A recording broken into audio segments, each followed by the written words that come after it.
오늘은 에스겔서 강의 네 번째 시간입니다.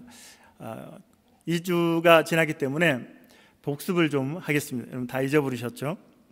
에스겔이 이제 포로로 잡혀갔는데 이스라엘이 북이스라엘과 남유다가 있는데, 북이스라엘은 BC 722년에 아수르에 의해서 멸망을 당하게 되고, 남유다는 바벨론에 의해서 세 차례의 침략을 받게 됩니다. 그리고 그 침략이 있을 때마다 포로로 이제 백성들을 잡아가는데, 1차로 침략했다가 1차 포로로 잡아가고, 2차 또 침략했다가 포로로 잡아가고, 그리고 3차에서는 이제 남유다를 완전히 멸망시키고 포로로 잡아가게 되는데, 에스겔 선지자는 두 번째 침략 전쟁에서 포로로 잡혀가서 그발 강가에서 정착해서 살고 있던 사람입니다. 제사장 가문에서 태어났기 때문에 제사장이 될 줄 알았는데, 그는 이방 땅에서 지금 노동 일을 하고 있는 것이죠. 참 꿈이 많았던 젊은이에게 아주 낙심되는 그런 상황이 펼쳐지고 있는데, 그런데 뜻하지 않게 전혀 예상할 수 없는 상황이 발생했는데, 그 그발 강가에 하나님이 임재하신 것입니다. 할렐루야. 그곳은 성전이 없는 곳입니다.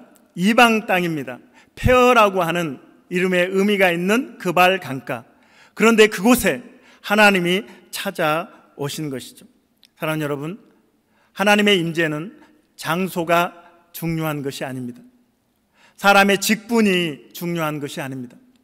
그곳이 어디든지 누구이든지 하나님을 갈망하는 자, 하나님을 사모하는 자에게 하나님이 찾아가시는 것을 믿으시길 바랍니다. 그래서 에스겔서는 시작부터 마지막까지 하나님의 임재에 대해서 강조하고 있습니다. 그래서 이 48장이라고 하는 방대한 분량을 통해서 퍼즐을 맞춰가듯이 하나님의 임재가 어떻게 이루어지는지를 우리에게 가르쳐 주고 있습니다. 그래서 에스겔서를 강의하면서 총 주제는 여호와여 이곳에 임하소서입니다. 한번 따라하겠습니다. 여호와여 이곳에 임하소서. 여호와여 우리 사랑의 교회에 임하소서. 여호와여 우리 성도들의 가정에 임하소서. 우리 성도들의 삶의 터전에 임하소서. 하나님이 임하시면 어떤 일이 일어납니까? 에스겔의 이름의 뜻이 여호와께서 강하게 하신다는 뜻입니다. 하나님의 임재가 있을 때 그 사람은 강한 사람이 되는 것입니다. 할렐루야. 하나님의 임재가 있는 그 교회가 강한 교회가 되는 것을 믿으시길 바랍니다. 하나님의 임재가 있는 그 가정이 가장 강한 가정이 되는 것을 믿으시길 바랍니다.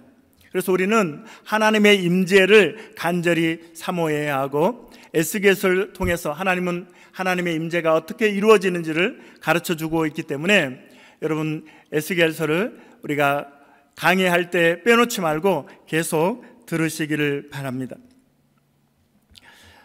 이 요셉이라고 하는 이 사람이 형들에 의해서 애굽으로, 이집트로 이렇게 팔려가잖아요. 종으로 팔려가서 종 생활을 하고 노예 생활을 하고 억울하게 감옥에 갇혀서 그가 억울한 감옥 생활을 하는 그러한 상황 속에서 성경이 기록하고 있는 것은 무엇이냐면, 여호와께서 요셉과 함께 하셨더라. 한번 따라하겠습니다. 여호와께서 요셉과 함께 하셨더라. 하나님이 노예 생활하는 요셉과 함께 하셨습니다. 그곳에 요셉에게 임재하셨다는 것이죠. 억울하게 성추행범으로 몰려서 감옥에 갇혀 있는데 하나님이 그곳에서도 요셉과 함께 하셨다고 성경은 이야기합니다. 하나님이 요셉에게 임재하신 것입니다. 요셉이 그 연약한 야곱의 11번째 아들인 요셉이 물 한 방울 성장하면서 묻혀보지 못했던 귀하고 귀하게 자랐던 이 아들이지만, 노예 생활을 하면서 그리고 억울하게 감옥 생활을 하는 과정 속에서 어떻게 요셉이 그것을 이겨내고 견뎌내고 나중에 이집트의 총리가 될 수 있었는가? 하나님의 임재입니다. 할렐루야. 하나님이 함께 하시니 노예 생활도 이겨낼 수 있고, 또한 감옥에서 억울한 그 감옥 생활도 이겨내면서 이집트의 총리가 되는 것을 보게 됩니다. 로마는 기독교를 박해합니다. 200년이라고 하는 기간 동안 로마의 황제들은 10대 박해라고 역사에 기록된 200년 동안 기독교를 말살하려고 하는 엄청난 핍박, 박해가 있었습니다. 그런데 어떻게 됐습니까? 결국 로마는 기독교 국가가 되었습니다. 할렐루야. 어떻게 그 연약한 기독교인들, 정말 카타콤이라고 하는 지하 무덤에 숨어서 지내던 그 그리스도인들에 의해서 로마가 기독교 국가가 될 수 있었을까요? 하나님을 갈망하는 그 영혼들에게 하나님의 임재가 있었기에 그 고통과 그 박해와 그 핍박을 이겨내고 결국 그 대제국 로마는 기독교 국가가 될 수 있었던 것입니다. 할렐루야. 영국이 어떻게 그런 강한 나라가 되었을까요? 미국이 어떻게 그렇게 강한 지금 현재 세상을 좌우지하는 대제국이 되었나요? 하나님의 교회가 세워지고 하나님께 예배하는 사람들이 많아질 때 하나님이 임재하심으로 영국이 강해지고 미국이 강해진 것입니다. 할렐루야. 6.25 전쟁으로 초토화되었던 필리핀보다도 더 가난했던 대한민국이 어떻게 지금 선진국 대열에 합류하게 되었습니까? 놀라운 복음의 역사를 통해서 평양에서 부흥이 일어나고 대한민국의 수많은 교회들이 세워지면서 산속에서 기도원에서 교회에서 눈물로 나라와 민족을 위해서 기도하는 하나님의 사람들 가운데 하나님이 임재하심으로 대한민국은 경제적인 부흥이 일어났고 또한 선진국 대열에 이르게 된 것을 믿습니다. 할렐루야. 우리에게 소망이 어디에 있습니까? 하나님께 있습니다. 여러분 개인에게, 우리 가정에, 우리 비즈니스에, 우리 직장에, 우리의 삶 모든 상황 속에서 진정한 소망이 하나님께 있음을 여러분 기억하시기를 바랍니다. 오늘 에스겔을 하나님께서 파수꾼으로 세우시면서 에스겔 4장과 5장 1절로 4절까지 행위를 통해서, 에스겔의 행위를 통해서 메시지를 전하고 있습니다. 아까 영상 보셨죠? 뭐 이렇게 우리 집사님 이렇게 하시고 뭐 이렇게 하시면서 그 문제를 맞추도록 하는 것처럼 에스겔이 그렇게 백성들 앞에서 그의 행위를 통해서, 행동을 통해서 하나님의 메시지를 전하고 있는 내용이 4장과 5장 1절부터 4절의 내용이 되겠습니다. 오늘은 4장에 있는 세 가지 행위 메시지를 통해서 부서져야 하리라고 하는 제목으로 하나님의 말씀을 전하겠습니다. 한번 따라하겠습니다. 부서져야 하리.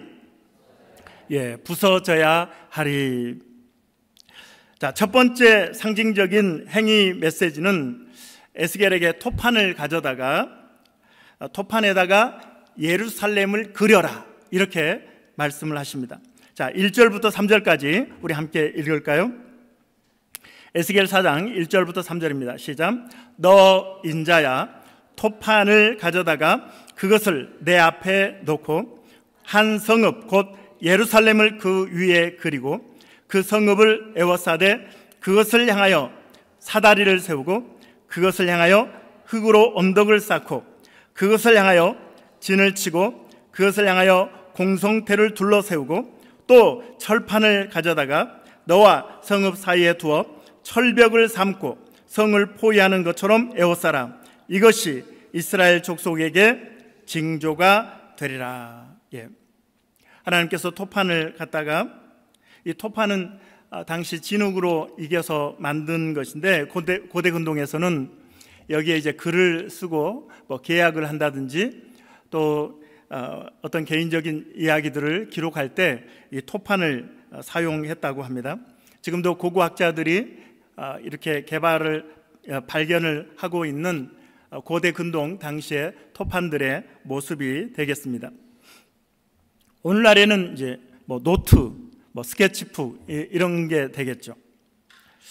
또는 제가 지금 사용하는 노트북 같은 그래서 오늘날로 말하면 에스겔에게 하나님이 백성들에게 프리젠테이션을 하라는 거예요. PPT로 소개를 하라는 거예요. 하나님의 메시지를 소개하라고 하신 것이죠. 이스라엘 백성들은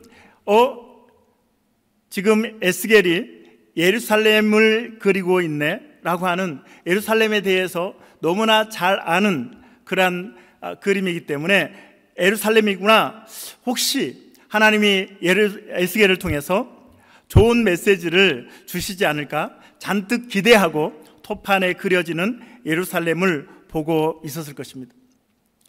이스라엘 백성들이 예루살렘에 대해서 기대를 갖는 것은 당연한 것이었습니다.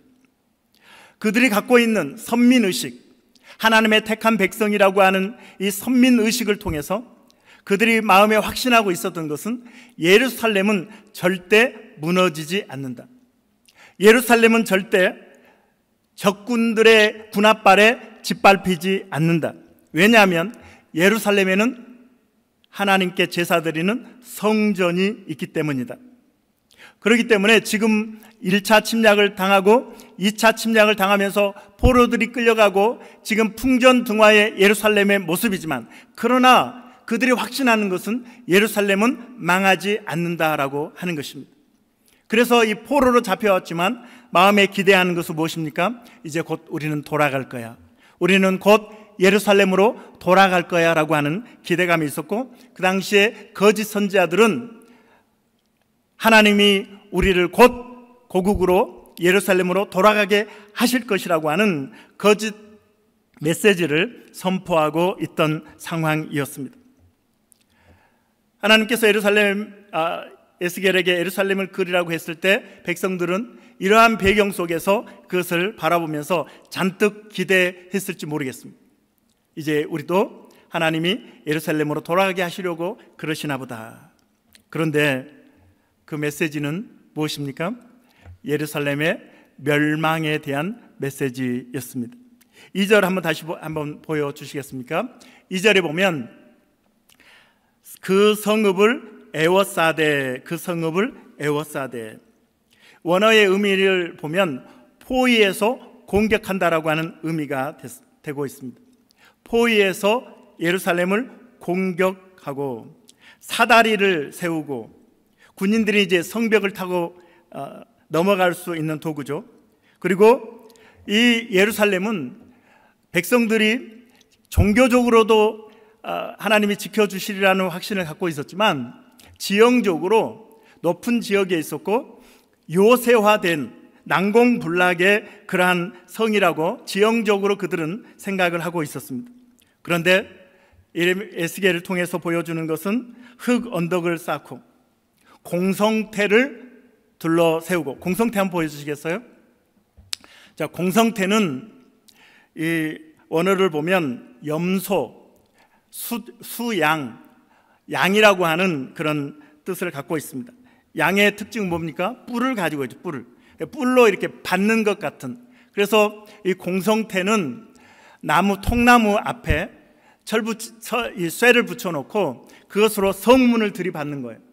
그리고 성벽을 들이받아서 무너뜨리는 그런 장비가 되겠습니다. 그러면서 철판으로 이 토판에 있는 예루살렘을 이렇게 둘러싸라, 이렇게 이야기를 하고 있죠. 결국 예루살렘은 망하게 될 것이다 라는 사실을 말씀하고 있는 것이죠. 하나님은 왜 이렇게 무자비하게 당신의 택한 백성들이 살고 있는, 하나님께 제사를 드려오던 그 예루살렘 성전이 있는 그 예루살렘을 왜 멸망시키려고 하시는 것인가? 왜 그러실까요? 하나님은 지금까지 수많은 선지자들을 통해서 회개하라고 하나님의 메시지를 전했습니다. 요즘 우리가 큐티하는 본문이 사사기이죠. 그렇죠? 모르시는 분, 큐티를 안 하고 있는 분인데 큐티 본문이 사사기입니다. 사사기의 패턴에 대해서 제가 새벽마다 지금 3일째 계속 말씀을 드렸는데, 타락, 심판, 회개, 구원, 이 패턴이 사사기는 계속 반복되고 있습니다. 따라할까요? 타락합니다. 하나님으로부터 떠나고 우상 숭배합니다. 심판, 죄에 대해서 심판하시죠. 심판, 주변의 족속들을 일으켜서 그들을, 이스라엘 백성들을 침략하게 하시고 그들이 열심히 농사를 짓고 과일을 재배했는데 그걸 다 탈취하게 하고 노략질하게 하고 그래서 고통을 겪게 합니다. 그렇게 심판하실 때 이제 백성들은 또 회개하죠. 자, 회개, 하나님 살려주세요 라고 회개합니다. 그러면 하나님이 사사를 세워서 구원해 주시는 이 패턴이 사사기에 반복되고 있는데, 기간의 차이는 있지만 이스라엘 백성들 그 역사 속에도, 왕정 시대에도 이러한 패턴이 반복되고 있습니다. 그리고 하나님께서는 선지자들을 통해서 계속해서 회개하라고 말씀하시고, 남유다의 경우에는 그래도 선지자들의 메시지를 듣고 그들은 회개할 때가 있었습니다. 이것을 우리는 리모델링이라고 이해하면 될 것 같습니다. 고장난 부분, 무너진 부분이 있으니 리모델링 해라, 선지자를 통해서 말씀하시니 그들이 리모델링 하는 거예요. 무너진 창문, 무너진 어떤 벽을 이렇게 수리하는, 신앙을 돌아보고 회개하고 하나님 앞에 돌이키게 되었던 것이죠. 그런데 이번에는 하나님이 예루살렘을 완전히 무너지게 하는 그 모습은 바로 리모델링이 아니라 뭐라고 생각되십니까? 재건축이죠. 재건축을 하시겠다는 하나님의 뜻입니다. 왜냐하면 리모델링을 수백 년 해왔는데 이제는 더 이상 리모델링 할 수 없는 수준의 지금 상태에 이르게 된 거예요. 이것은 리모델링 수준으로 해결될 문제가 아니라 이제는 재건축을 해야 된다. 그래서 하나님께서 이제 이스라엘을 완전히 무너뜨리시겠다고 말씀하시는 것입니다. 제가 참 며칠 전에 TV를 우연히 보다가 한 동네의 모습을 보게 되었어요. 너무나 폐가가 많은, 무너져가는 동네여서, 야, 대한민국에 저런 동네가 있나, 어느 시골이겠지 라고 생각을 했는데, 그 동네가 서울에 있는 동네였습니다. 그 옆에 영상을 보니까 뭐 한 6차선, 8차선 되는 대로가 있는 옆 동네, 그리고 앞에 남산이 보이는 아주 전망이 좋은 그런 동네였는데, 그럼에도 불구하고 그 동네에 있는 집들이 허물어지고 폐허가 되어 가고 있다는 거예요. 연세 드신 몇 분만 겨우 그곳에 그 동네를 지키고 있는 모습을 보았습니다. 아니, 어떻게 서울에 기업들이 당장 저기 밀어버리고 새로운 동네로 재건축할 수 있을 것 같은데 서울 땅을 저렇게 방치하다니. 이유를 제가 들어보니까 그 동네에 이제 재건축을 하려고 많은 업체들이 아마 찾아왔던 것 같아요. 그런데 20년 전부터 그 동네를 재건축하려고 시도했는데 의견이 조율이 되지 않는 거예요. 몇 명이 반대하는 거예요. 이해관계가 있으니까 몇 명이 반대하니까 20년 동안 그 무너져가는 동네를 재건축하지 못하고 방치해 놓으니까 그 좁은 건물과 건물 사이를 사람들이 이렇게 지나가면 위에서 건물이 무너지면서 돌이 떨어져서 위험천만한 그런 상황들이 펼쳐지는, 정말 밀면 넘어가는 건물들이 즐비한 그런 동네의 모습을 보게 되었습니다. 그곳은 리모델링해서는 되는 것이 아니고 그곳은 다 밀어버리고 재건축해야 그곳에 사람이 살 수 있는 그런 동네였습니다. 예루살렘, 이스라엘의 상황이 바로 그런 것이에요. 리모델링으로는 도저히 안 돼서 하나님께서는 재건축하시기 위해서 밀어버리시겠다라고 말씀하고 있는 것입니다. 여러분, 재건축하면 데미지가 크죠? 그렇죠? 로스가 큽니다. 제가 캘거리에 와서 살았던 그 두 집이 있는데 참 공교롭게도 이 두 집이 다 재건축 대상이었어요. 그래서 저희 집에 쓰레기 이사하려고 하면 쓰레기가 많잖아요. 쓰레기를 버리지 않아도 그냥 놔둬도 되는 얼마나 감사한지. 저희가 이사할 때마다 기도했던 것은 하나님 이 집이 무너지게 그 집을 저희가 많은 정말 저희 짐의 3분의 1 이상의 짐을 거기에 그냥 버려둬도 되는 상황이 됐어요. 왜냐하면 다 뭐 포크레인으로 그냥 눌러버리더라고. 건물을 누려버리고 거라지도 눌러버리고 안에 뭐가 있든지 상관없어요. 이 사람들은 그냥 무너뜨려버리고 그리고 치워버리더라고. 그래서 사실은 저희 아이들이 성장했던 집들인데 두 집 다 어렸을 때부터 이렇게 자라고 그래서 그 집에서 꽤 오래 뭐 6, 7년 이렇게 살았던 집들인데 지금 갈 마음이 없어요. 왜 그럴까요? 다 과거에 우리가 살았던 집은 다 무너져 버리고 새 집이 세워졌기 때문에 우리의 흔적이 없어요. 그 집에 가면. 그러니까 처음에는 우리 그 집에 가보자. 보고 싶다. 어떻게 됐는지. 그런데 모두 무너뜨리고 새롭게 건축을 했기 때문에 지금은 우리의 추억이 하나도 남아있지 않는 모습을 보게 되었습니다. 그렇게 모든 것을 무너뜨리는 재건축이 시작되면 많은 것들을 잃어버리게 되죠. 이스라엘은 70년 동안 포로 생활을 해야 했습니다. 고국에서 떠나서 70년이 걸렸습니다. 회복하는데, 재건축하는데 하나님은 70년을 허락하신 것입니다. 우리의 건강도 건강할 때 건강을 지키라는 말이 있습니다. 이미 건강이 무너진 상태에서 건강을 회복하려면 오래 걸리고 또 온전히 회복하는 것이 어렵죠. 여러분, 우리의 신앙도 마찬가지입니다. 지금 하나님의 메시지가 들리면 우리는 그 즉시 회개하는 것이 중요합니다. 할렐루야. 나중에 하다가 리모델링이 안 되고 이제 재건축해야 되는 상황이 되면 엄청난 데미지를 우리는 받게 되는 것입니다. 이것이 하나님께서 예루살렘을 토성의 토판에 그리고 사방으로부터 우겨싸고 포위당하고 공격당하게 하고 멸망할 것이라고 하는 메시지를 백성들에게 에스겔을 통해서 전해주신 첫 번째 상징적인 행위 메시지가 되겠습니다. 두 번째 상징적 행위 메시지는 4절부터 8절입니다. 우리 4절부터 6절까지 한번 읽을까요? 4절.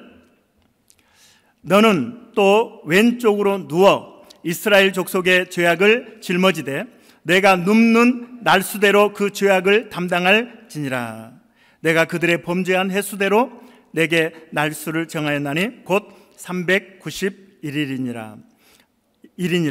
너는 이렇게 이스라엘 족속의 죄악을 담당하고 그 수가 차거든 너는 오른쪽으로 누워 유다 족속의 죄악을 담당하라. 내가 내게 40일로 정하였나니 하루가 1년이니라. 여러분, 하룻밤만 자도 칼잠을 자면서 한쪽으로 누워 자면 어때요? 어깨가 마비가 되는 것 같죠? 피가 잘 안 통해서. 그렇지 않습니까?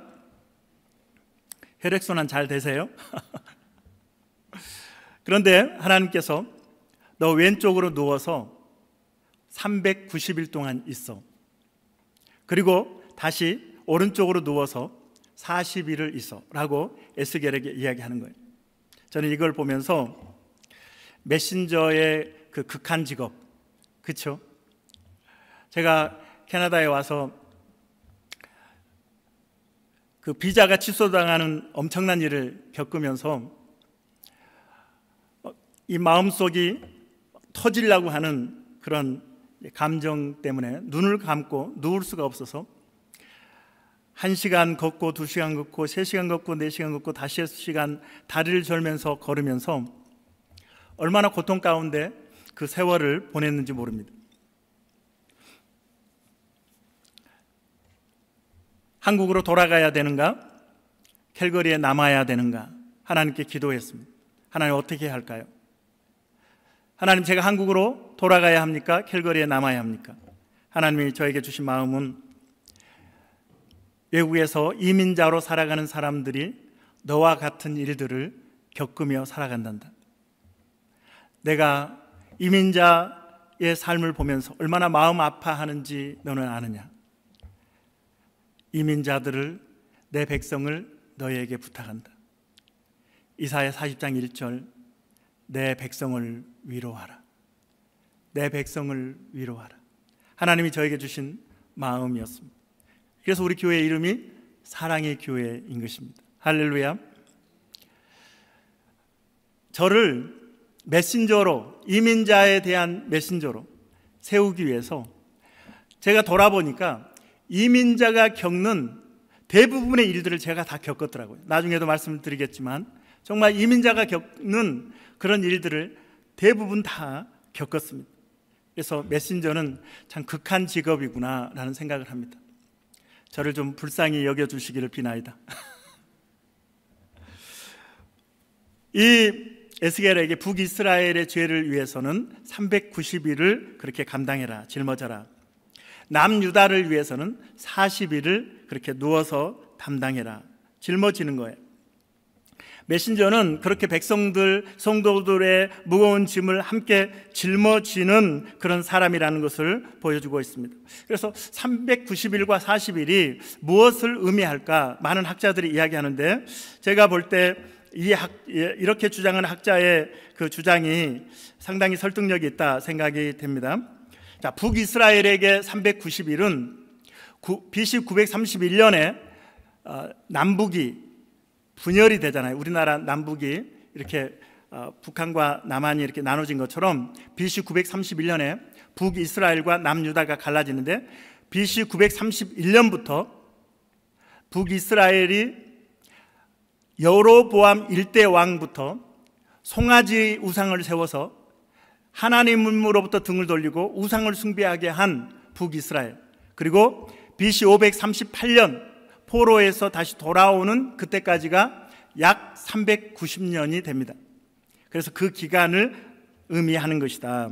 남유다는 BC 586년에 남유다가 이제 멸망을 하고 BC 538년에 포로에서 돌아오는데 이 기간이 약 40년이 되는데 이 기간을 의미하는 것이다. 이렇게 설명하는 것이 숫자적으로도 맞고 설득력이 있다 생각이 됩니다. 그런데 여기에서 제가 추가하고 싶은 것은 왜 북이스라엘은 390일이고 남유다는 40일이냐.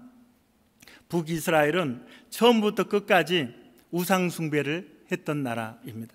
그런데 남유다는 그래도 선한 왕들이 있었어요. 여러분, 남유다의 선한 왕들 누가 있습니까? 혹시 기억나시는 분들 있습니까? 누구 있어요? 아사왕, 여호사밧, 그 유명한 히스기야, 그렇죠? 이런 왕들이 남유다에는 있었고, 이들은 종교 개혁을 통해서 백성들이 하나님께로 돌아오도록 그렇게 백성들을 인도했고, 남유다는 그래도 하나님께 진정으로 예배하던 그러한 민족의 모습을 갖고 있기 때문에 남유다는 40일, 북이스라엘은 처음부터 끝까지 우상을 숭배했기 때문에 390일을 하나님이 말씀하셨다라고 생각을 합니다.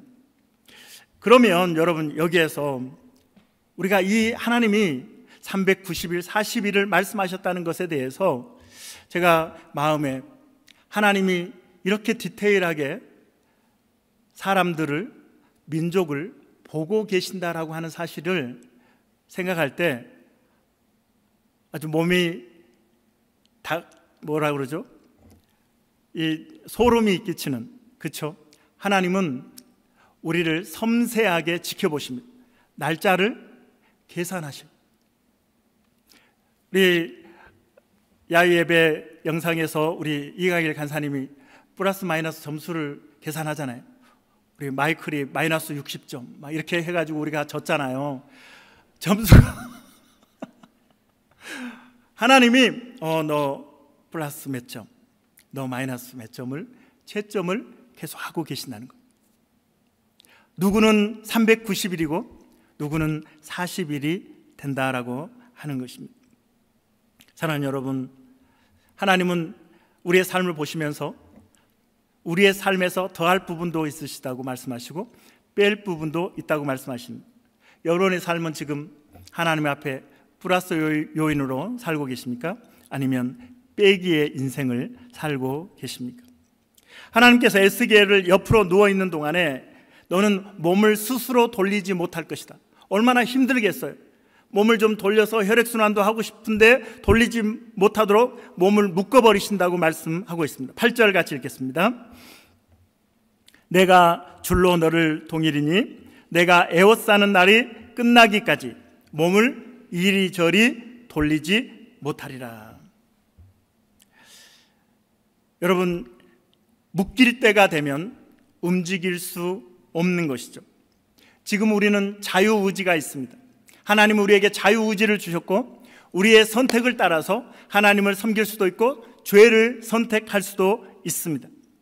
그런데 이제 리모델링 수준이 아니라 재건축 때가 되면, 하나님이 완전히 심판하실 때가 되면 그때는 우리의 몸이 묶여서 이제는 내 자유의지를 발휘할 수 없는 때가 온다라고 하는 것이죠.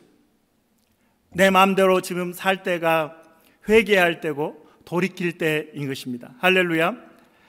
나중에 잘하겠습니다 라고 하다가 리모델링 시기를 놓치고 재건축으로 들어가면 우리 몸이 묶여서 더 이상 내 의지로 움직일 수 없는 심판의 때가 주어짐을 여러분 기억하시길 바랍니다. 지금 하나님의 음성이 들릴 때 순종하는, 그래서 리모델링 수준에서 마감할 수 있는 우리 성도들이 되어지기를 주님의 이름으로 축원합니다. 자, 오늘 세 번째 상징적 행위 메시지는 9절부터 17절까지 있는데 부정한 음식을 먹어라 이렇게 말씀하고 있습니다. 9절만 읽겠습니다. 9절 시작. 너는 밀과 보리와 콩과 팥과 조와 귀리를 가져다가 한 그릇에 담고 너를 위하여 떡을 만들어 내가 옆으로 눕는 날수 곧 390일 동안 먹되. 예. 떡을 만들라고 되어 있는데 12절에는 이 떡을 보리떡이라고 이렇게 말씀하고 있습니다. 여러분, 오병이어의 기적에서 보리떡 기억나시죠? 가장 가난한 사람들이 먹던 먹거리가 보리떡입니다. 여러 가지가 섞여 있으니까 요즘 우리는 생각할 때 이거 건강식이네 뭐 이렇게 생각할 수 있겠지만, 거지가 구걸하면서 이 집에서 밥을 조금 얻고 이 집에서 밥을 조금 얻고 저 집에서 조금 밥을 얻으면 어떻게 됩니까? 다 뒤죽박죽 여러 가지가 재료가 섞이게 되죠. 바로 그런 밥입니다.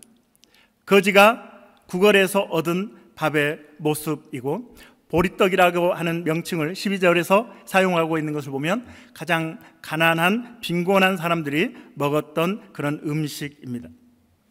그런데 이것조차도 하나님이 뭐라고 말씀하십니까? 이것을 저울에 달아서 먹으라고 말씀하십니다. 10절 11절 같이 읽겠습니다. 너는 음식물을 달아서 하루 20세겔씩 때를 따라 먹고 물도 6분의 1 흰씩 되어서 때를 따라 마시라. 여러분, 양을 조절할 때는 다이어트 할 때 조절하죠. 과식하면 안 되니까. 왜 하나님이 이렇게 달아서 먹으라고 했을까요? 양식이 풍족하지 않을 것을 말씀하시는 거예요. 그리고 먹는 양도 음식의 양은 228g, 마시는 물은 0.6리터, 아주 작은 양을 먹으라고 말씀하십니다. 왜요? 바벨론에서 포위된 예루살렘은 양식을 더 이상 공급받을 수 없어서 아주 조금씩 양을 줄여서 먹고 물도 마셔야 한다라고 말씀하고 있는 것입니다. 그러면서 상황이 더 악화되는 말씀을 하시는데 그 요리를 똥으로 해라. 제가 너무 어려운 단어 쓰고 있는 거 아니죠? 뭘로 하라고요? 똥으로 해라. 무슨 똥으로? 사람 똥으로 해라. 인분으로 해라. 12절 읽겠습니다. 너는 그것을 보리떡처럼 만들어 먹되 그들의 목전에서 뭐로? 인분불을 피워 구울지니라. 인분불을 피워 구울지니라. 사람의 똥으로 요리를 하래요. 이게 가능한 일입니까? 실제로 그럴 수도 있겠죠. 극한의 상황에서. 우리는 고기를 구울 때 좀 맛있게 먹으려고 숯으로 이렇게 굽기도 하고 참숯으로 굽기도 하고 이렇게 하잖아요. 그런데 똥으로 하래요. 사람의 똥으로 하래요. 에스겔로서는 감당할 수 없는 하나님의 명령이었습니다. 그래서 다른 재료로 좀 바꿔주세요. 하나님, 이것만은 안 돼요. 어떻게 사람 똥으로 요리를 하라고 그러세요? 이건 부정한 것입니다. 자, 14절 15절 읽겠습니다. 내가 말하되 아하, 주 여호와여, 나는 영혼을 더럽힌 일이 없나이다. 어려서부터 지금까지 스스로 죽은 것이나 짐승에게 찢긴 것을 먹지 아니하였고 가증한 고기를 입에 넣지 아니하였나이다. 여호와께서 내게 이르시되 보라, 쇠똥으로 인분을 대신 하기를 허락하노니 너는 그것으로 떡을 구울지니라. 쇠똥으로 바꿔주셨네요. 쇠똥은 지금도 아프리카 같은 곳에서는 많이 사용한다고 그래요. 집을 지을 때도 소똥으로 짓고 요리할 때도 이렇게 쇠똥을 말려서 사용을 한다고 합니다. 풀을 먹고 배설을 하는 거니까 그것을 말려서 사용할 수 있는 것이죠. 13절에서 부정한 음식, 인분으로 부정한 음식을 먹게 될 것이라고 이렇게 말씀하고 있는 것은 하나님이 해석을 해주세요. 그 부분에 대해서. 포로로 잡혀가서 이방 땅에서 너희가 부정한 음식을 먹게 될 것이다. 이것을 이미 먼저 예언을 해주신 거죠. 자, 13절 같이 읽을까요? 자, 13절. 또 여호와께서 이르시되 내가 여러 나라들로 어떻게 해요? 쫓아내어 흩어버릴 이스라엘 자손이 거기서 이같이 부정한 떡을 먹으리라 하시기로. 예. 이 부정한 음식은 단순히 그 질적으로 떨어지는 음식, 그런 종류를 이야기하는 것이 아니라 이방 땅은, 특히 지금 우리가 이라크나 이란이나 그쪽 지역은 지금도 할랄이라고 그러나요? 요즘 우리 캘거리의 마트에 그 음식이 있습니다. 잘 보고 사셔야 되는데, 할랄은 알라에게 먼저 제사를 드리고 잡는다고 그래요. 그 예식에 따라서, 그 방식에 따라서 소를 잡고 해서 닭을 잡아서 마트에 내놓는 것이 할랄 음식이라고 하는 것입니다. 다니엘이 포로로 잡혀가서 왕이 내리는 산의 진미를 거절하잖아요. 왜요? 왕이 내렸는데 포로 주제, 왕이 먹으라고 하고, 그리고 그 산의 진미를 내려주었는데 그 다니엘이 거절을 합니다. 왜요? 다니엘 1장 8절로 9절 보겠습니다. 다니엘 1장 8절로 9절. 다니엘은 뜻을 정하여 왕의 음식과 그가 마시는 포도주로 자기를 더럽히지 아니하리라 하고, 자기를 어떻게 해요? 더럽히지 아니하도록 환관장에게 구하니. 자기를 더럽히지 아니하도록. 음식의 종류로 보면, 퀄리티로 보면 최고예요. 최고급이에요. 그러나 다니엘이 볼 때 이 음식은 우상에게 먼저 드리고 나서 가져온 거기 때문에 내 영혼을 더럽힐 수 없다. 율법을 어길 수 없다. 그래서 환관장에게 나 이 음식 못 먹겠습니다. 그래서 9절에 보면 하나님이 다니엘로 하여금 환관장에게 은혜와 긍휼을 얻게 하신지라. 그래서 결국 채식으로 이렇게 바꾸어 주잖아요. 하나님의 말씀이 그대로 이루어진 것입니다. 이방 땅에 가면 부정한 음식을 먹게 될 것이다. 여러분, 정말 하나님이 우리에게 순종하기 어려운 상황들을 허락하실 때가 있어요. 마치 사람 똥으로 밥을 해먹어라, 요리를 해먹어라 라는 그러한 엄청난 말씀을 우리에게 주실 때가 있죠. 우리 상황들이 그럴 때가 있습니다. 그럴 때 하나님께 한번 기도해 보세요. 하나님, 이거는 좀 아닌 것 같은데요, 좀 바꿔주세요. 에스겔에게 쇠똥으로 바꿔주시잖아요. 저도 한 5년 전으로 기억이 되는데 비자가 거절되었습니다. 영주권도 아니고 비자가 거절되었고 레터가 왔는데 90일 이내에 캐나다를 떠나라. 안 그러면 경찰이 너네 집에 찾아갈 거야. 이렇게 레터를 제가 받았습니다. 10년 이상 캘거리에 살았는데 추방 레터를 받은 거예요. 제 마음에 가장 먼저 떠오르는 것은, 그러면 내가 이제 캐나다를 떠나서 한국으로 가면 이 사랑의 교회를 어떡하나. 그때는 뭐 우리 김건호 목사님도 안 계시고 부교육자도 없는 그런 때였습니다. 사랑의 교회를 어떡하지? 우리 아이들은 여기서 계속 교육을 받았는데 한국에서 적응할 수 있을까? 한국에서의 삶을 생각하니까 앞이 보이지 않는 거예요. 하나님, 제발 부탁입니다. 캐나다에서 살도록 허락해 주십시오. 그렇게 간절히 기도를 하고 1월 1일은 공휴일이니까 1월 2일에 저 국경으로 이제 추운 겨울에 눈보라를 맞으며 제 가족은 이제 저 남쪽으로 갔습니다. 국경으로 갔습니다. 감사하게도 그 국경의 그 직원이 저희들의 신분을 회복시켜 주었습니다. 할렐루야. 비자를 받고 다시 돌아와서 지금 이 자리에 있는 거 아니겠습니까? 하나님께 인분 대신, 똥 대신 좀 다른 걸로 바꿔주세요 한 거예요.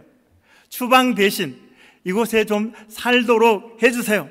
하나님께 그렇게 기도했습니다. 하나님 여러분의 기도를 들으시는 줄 믿으시기 바랍니다. 하나님께 간절히, 하나님 이건 아니잖아요, 도와주세요. 저를 이곳에 보내셨으니 하나님 저를 사용해 주시고 길을 열어달라고 간절히 기도할 수 있기를 바랍니다.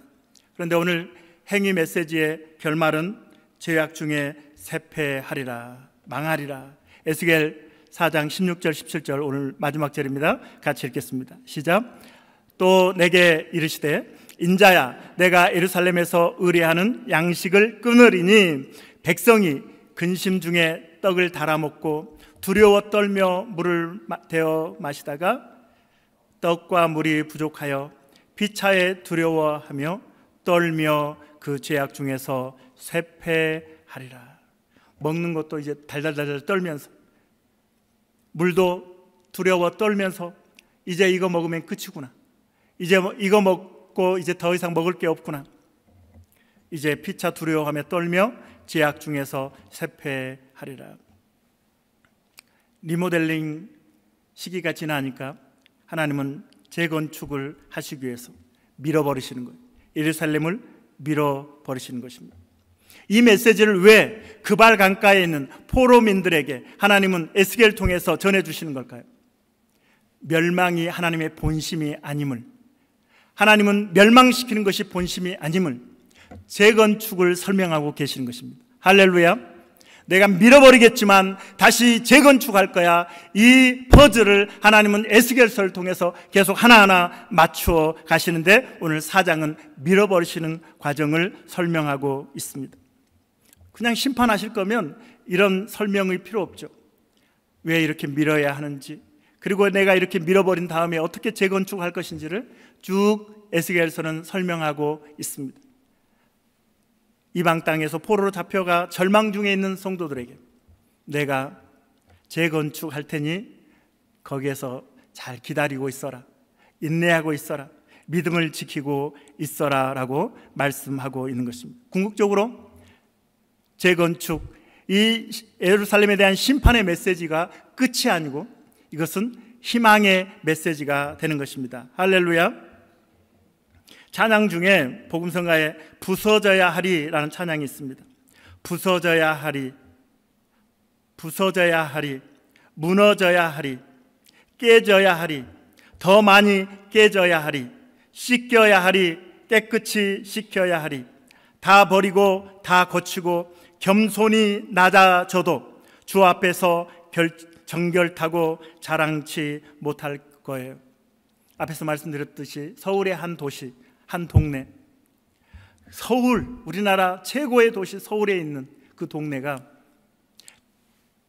폐가로 가득하고 언제 무너져도 이상하지 않을 그런 흉측한 모습을 가지고 있는 것처럼 우리가 신앙생활 하면서 너덜너덜하게 죄악 가운데에서 하나님의 메시지를 계속 밀어내면서 아직은 내가 주도권을 가지고 살아가고 있다면 우리는 어느 순간 하나님이 재건축으로 들어가게 된다는 것을 기억하시기 바랍니다. 혹시 여러분 지금 여러분이 무너지는, 부서지는 경험을 하고 계십니까? 그렇다면 하나님이 다시 재건축하시고 계시다는 사실을 여러분 기억하시길 바랍니다. 한번 따라하겠습니다. 끝날 때까지 끝난 것이 아닙니다. 끝날 때까지 끝난 것이 아닙니다. 하나님이 이럴 수가 있습니까? 다 무너졌습니다. 내 인생은 끝났습니다. 아니야, 이제 재건축할 거야. 이것이 에스겔서의 메시지가 되겠습니다. 할렐루야. 자, 이 시간에 우리 하나님은 우리의 피난처가 되시며 찬양드리겠습니다. 오늘 심판의 메시지지만 그러나 하나님은 우리에게 하나님이 너희의 피난처가 되신다고, 우리의 피난처가 되신다고 말씀하고 있습니다. 하나님은 환난 중에 우리의 힘과 도움이 되신다고 말씀하고 있습니다.